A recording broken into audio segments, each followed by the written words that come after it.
When Iranians took to the streets 40 years ago, they demanded an end to 2,500 years of imperial rule.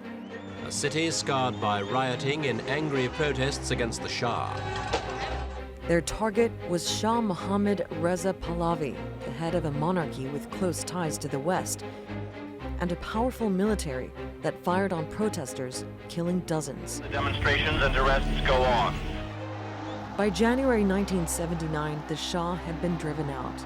The Shah and his empress left shortly before midday. For many, this uprising was about political freedom and ending corruption. But conservative forces fought for an Islamic revolution, a chance to reverse Westernization. The man who from long distance had led the revolution to topple the Shah. The return of Ayatollah Khomeini after years of exile in France marked the start of a new era in Iran.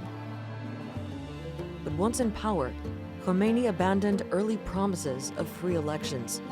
He became Iran's absolute ruler, executing supporters of the Shah, imposing mandatory headscarves for women, and banning alcohol. For some revolutionaries, it wasn't the outcome they had in mind.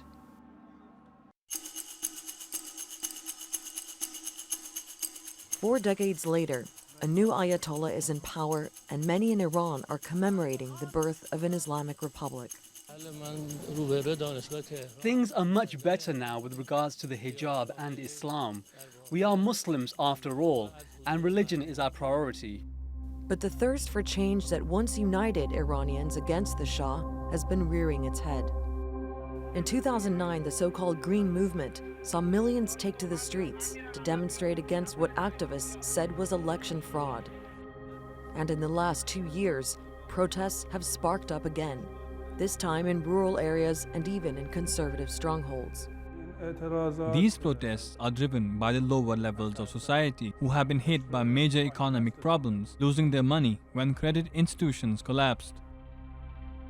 Hopes were high that Iran's economy would recover after international sanctions were lifted in exchange for Tehran abandoning its nuclear program. But unemployment remains at 40%. The youth have lost all hope in their future. There are many who want to leave, and they are right, because abroad they can progress and they will have a decent salary. Demonstrations soon morphed into a wider movement. Women activists called for an end to the compulsory headscarf law.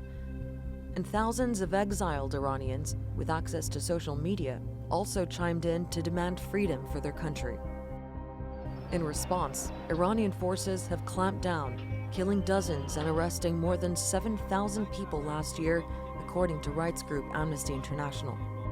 Displays of dissent may have been quashed, but without providing a cure, some suspect these rumblings of revolution could grow into something more. Sandra Gathmann, The Newsmakers.